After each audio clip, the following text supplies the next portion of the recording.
Salam sejahtera bagi kita semua, Bapak Ibu, saudara-saudara yang kekasih di dalam Tuhan.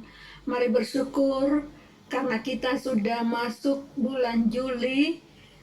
Itu berarti sudah 185 hari kita lalui di tahun 2020 ini. Mari berdoa dan mendengarkan firman Tuhan sebagai pelita dan terang di dalam langkah kehidupan kami ke depan. Mari berdoa. Ya Tuhan, terangilah hati pikiran kami dengan kuasa Roh Kudus Tuhan, sehingga firman Tuhan menjadi pelita dan terang di dalam langkah kehidupan kami ke depan. Jangan biarkan kehendak kami yang jadi. Berfirmanlah kepada kami ya Tuhan, di dalam nama Tuhan Yesus kami berdoa. Amin. Bapak Ibu saudara-saudara, pembacaan dari Yesaya pasal 31 ayat 1 sampai 9, dan saya hanya membaca ayat pertama dan Bapak Ibu akan melanjutkan ayat-ayat selanjutnya.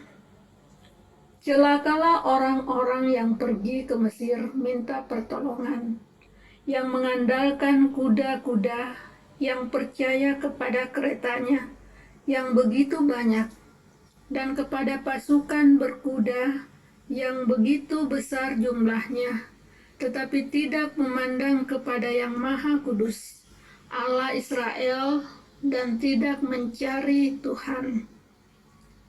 Saudara-saudara yang kekasih di dalam Tuhan, masih sangat teringat kita peristiwa Jumat 26, rumah bergeser, terbawa gerakan tanah tempat berpijak. Kita hanya dapat memandang, melihat kenyataan itu di depan mata kita. Apa daya pemilik, tingkat kegelisahan manusia meningkat secara drastis. Salah satu faktor penyebabnya adalah keadaan yang semakin sukar. Perekonomian semakin tidak stabil. Harga-harga kebutuhan hidup melonjak. Tingkat pengangguran tinggi. Ada begitu banyak perusahaan-perusahaan yang harus menghentikan karyawannya dan ia menjadi penganggur. Ditambah lagi dengan keadaan negeri ini yang dipenuhi goncangan-goncangan. Bencana alam terjadi di mana-mana. Longsor, banjir, sehingga melanda perkampungan-perkampungan. Belum lagi goncangan politik, masalah, musibah, bencana, acap kali datang tiba-tiba dan tak seorang pun tahu apa yang terjadi di kemudian hari. Karena itu, janganlah memuji diri karena esok hari, karena engkau tidak tahu apa yang akan terjadi hari itu. Amsal 27 ayat pertama. Dalam bacaan kita saat ini, yang pertama, ayat pertama sampai 3, yang merupakan ajakan untuk mengandalkan Tuhan sebagai satu-satunya pelindung. Ajakan agar umat Yehuda tidak mengandalkan kekuatan manusia, termasuk kekuatan berhala asing, dengan mengadakan permufakatan untuk memohon bantuan kepada Mesir. Tidak hanya secara politis, melainkan juga secara religius. Artinya bangsa Israel akan menyembah berhala-berhala Mesir juga. Mereka yang memohon pertolongan bukan kepada Tuhan disebut sebagai orang-orang yang celaka. Yang kedua, ayat 4 dan 5. Tuhan sebagai satu-satunya pelindung. Memang tidak ada satu kekuatan manapun yang dapat diandalkan. Hanya Tuhan yang kuasanya layak untuk kita andalkan. Dari Dia saja pertolongan datang kepada manusia. Yang ketiga, ayat 6-9, yang merupakan ajakan mengandalkan Tuhan sebagai satu-satunya pelindung.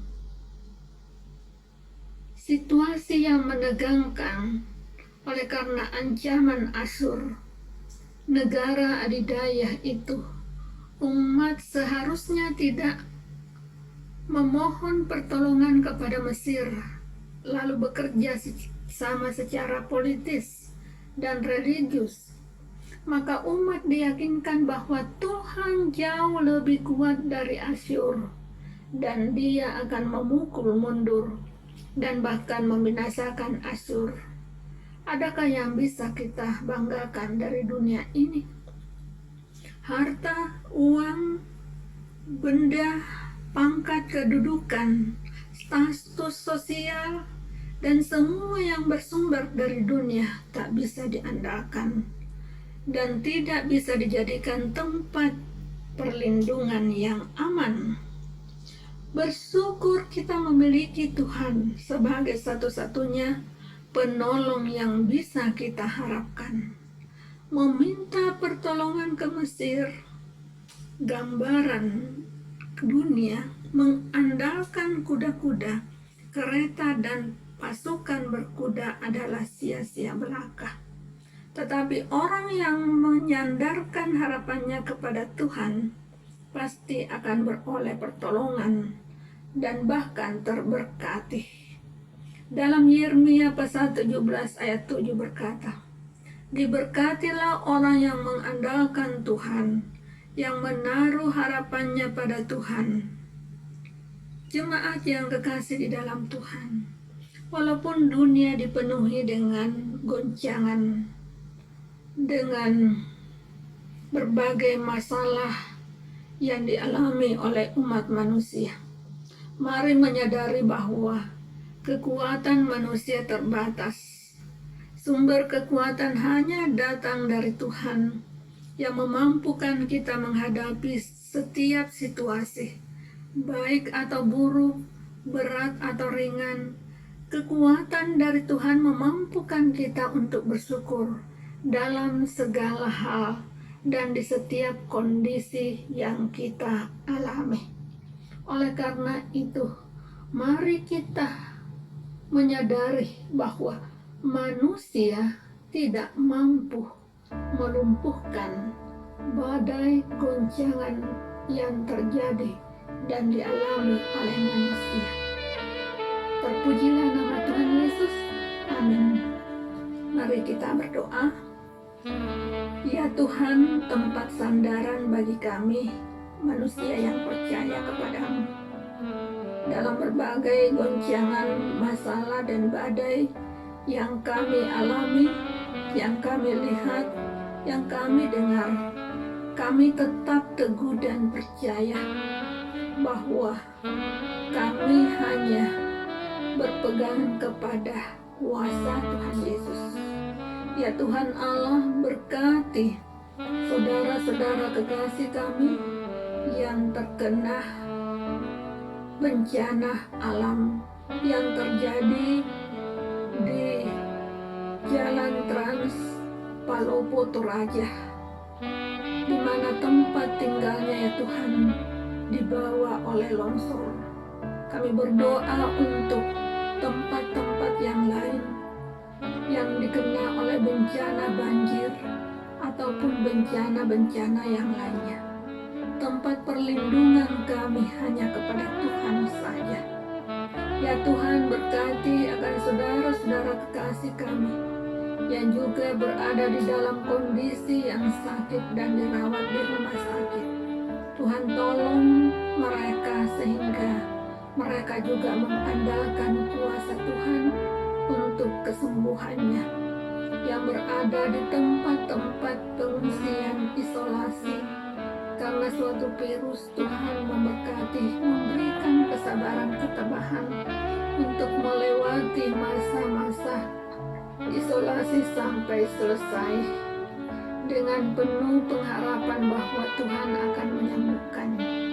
Ya Tuhan, berkati dokter, tenaga medis, relawan yang juga berupaya untuk menjadi alat Tuhan menyelamatkan sesama kami.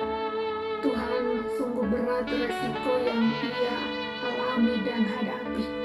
Namun kami percayakan kuasa Tuhan, tempat perlindungan mereka hanya kepada Tuhan. Pemerintah kami, gereja-gereja yang senantiasa menyuarakan suara kenabian supaya umat tetap mengandalkan kuasa Tuhan dalam masa-masa sulit ini.